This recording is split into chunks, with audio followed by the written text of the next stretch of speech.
Good afternoon বন্ধুরা, আমি সুস্মিতা। আমার একটি ব্লগে আপনাদের স্বাগত। ব্লগটি কন্টিনিউ দেখতে থাকুন, আশা করি ভালো লাগবে। একটু শপিং করতে যাচ্ছি দুর্গাপূজার জন্য। বর্মশাই দোকান থেকে এসে বললো চলো একটু মেয়ের জন্য কিছু শপিং করব, তারপরে আমাদের যদি ভালো লাগে নেব। দিয়ে এম বাজারে চলে আসলাম। এই যে বর্মশাই বাইক রাখছে আর মেয়ে তখন একটু ঘোরাঘুরি করছে।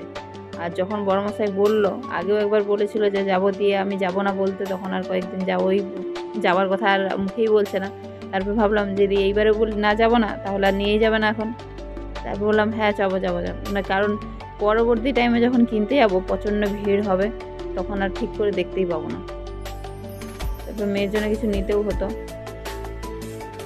এইবারে মেয়ের জন্য শুধু পুজোই করবে এরকম ভেবে নিচ্ছি না, কারণ অমনি রাব ইউজ করতে পারবে এরকম ভেবে নিতে হবে, কারণ ও ডান্সে যায়, ড্রয়িংয়ে যায়, এগুলোতে লাগে।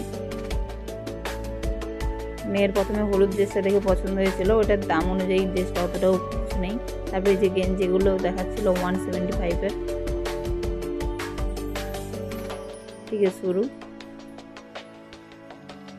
এই কালারটা বর্মশাই দেখছিল, আমি বললাম তোর এই কালারটা আমার ভালো লাগছে না। আমি বললাম একবারে লাইট কালারের, লাইট পার্পেলটা নাও। তখন বলছে ওর বাবার আবার পছন্দ নয় ওই কালারটা। তারপরে এইটা দেখছিলাম, এটার সাথে আরেকটা প্যান্ট দেখছিলাম, হট জিন্সগুলো তোমার এই যে এর সাথে এটা ভালো ম্যাচ করছিল, কিন্তু জিন্সটা নেওয়া হয়নি, উপরেটাই নেওয়া হয়েছিল। তারপরে এই ড্রেসটা আমি পছন্দ করেছিলাম, ভালো লাগছে ওকে, ওর জন্য ভালো লাগছিল, ওকে পরিয়ে দেখবো বলে কীরকম লাগে। তারপরে এই যে এখানে ড্রেসগুলো যা দেখছি, ড্রেসগুলো কোয়ালিটিফুল সেরকম না, ওরকম তো এমনিতে আমার মেয়ের প্রিন্সেস ড্রেসে ভর্তি। আর ড্রেস কিনতে গেলে বেশিরভাগ এগুলোই কেনা হয়। আর অমনি পরা ড্রেসগুলো ওর খুবই সমস্যায় পড়ে যায়। মাকি জায়গাগুলো তো পরে, সব জায়গায় তো আর প্রিন্সেস ড্রেস পরে ঘোরা যায় না, আর গরমও ব্যাপার থাকে।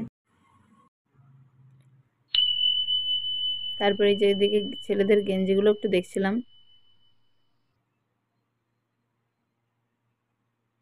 তারপরে এই ড্রেসটা নিয়ে ট্রায়াল রুমে চলে এলাম, মেয়েকে পরিয়ে দেখবো কেমন হয় ড্রেসটা।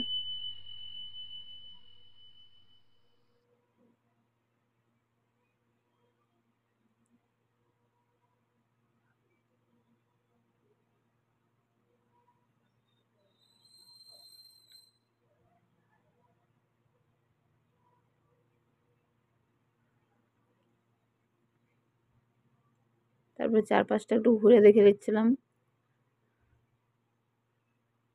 এই যে এগুলো ছেলেদের গেঞ্জি প্যান্ট, এগুলো এখানে আছে। তারপর একটু আয়নায় এসে সেলফি তুলছিলাম। আয়না থাকলে সেলফি হবে না, এটা হতে পারে? তারপরে যে মেয়েদের সব এগুলো কুর্তি রয়েছে এই পাশে, এগুলো নাইটি, যে ওড়না রয়েছে।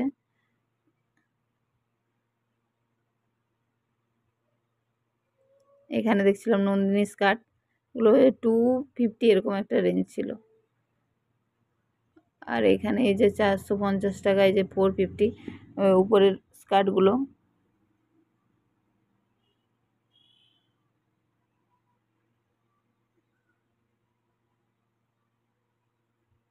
এখানে যে পোকা নিয়ে দেখছিলাম, পোকাটার দাম ছিল 150, নাহলে 199 এরকম একটা ছিল, মনে নেই আমার ঠিক করে। বড়মশাই তারপরে এই যে এখানে কিছু গেঞ্জি দেখছিল, ওখানে 1 ওয়ার্ডস ছিল 150, মানে সব স্টার্ট ওখান থেকে 150 রুপিস থেকে। কিন্তু এর মধ্যে একটা বোধহয় গেঞ্জি নেওয়া হয়েছিল নাকি জানি না, মনে নেই।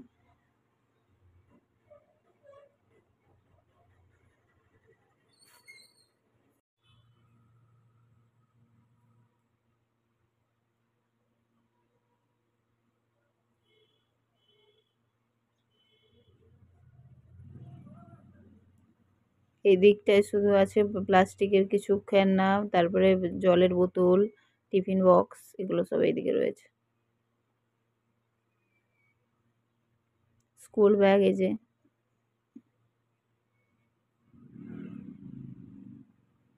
এখানে আগেও একবার এসেছিলাম, শীতকালে এসেছিলাম, যখন জ্যাকেট নিয়েছিলাম আর মেয়ের গেঞ্জি নিয়েছিলাম।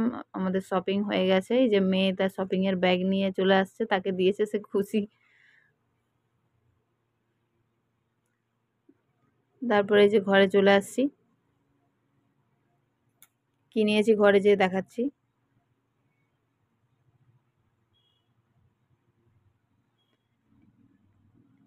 এই যে এটা নিয়েছিলাম 175 রুপিসে। না সরি 199, এটার দাম নিয়েছিল 199, গেঞ্জিটার দাম নিয়েছিল 175।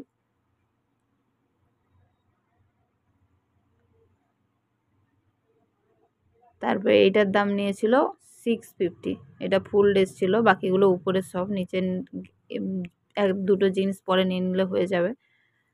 এইটা আমার ভালো লেগেছিলো বলে দুটো এই ড্রেসটা নিয়েছি। ড্রেসটা আমার ভালো লেগেছে কারণ ওর শরীরটা রোগা তো, গার্ডার টাডার আছে, এগুলো দেখতে ভালো লাগবে পরলে। উপরে একটা কাঁচের দেওয়া আছে, লকেটের মতো করা আছে।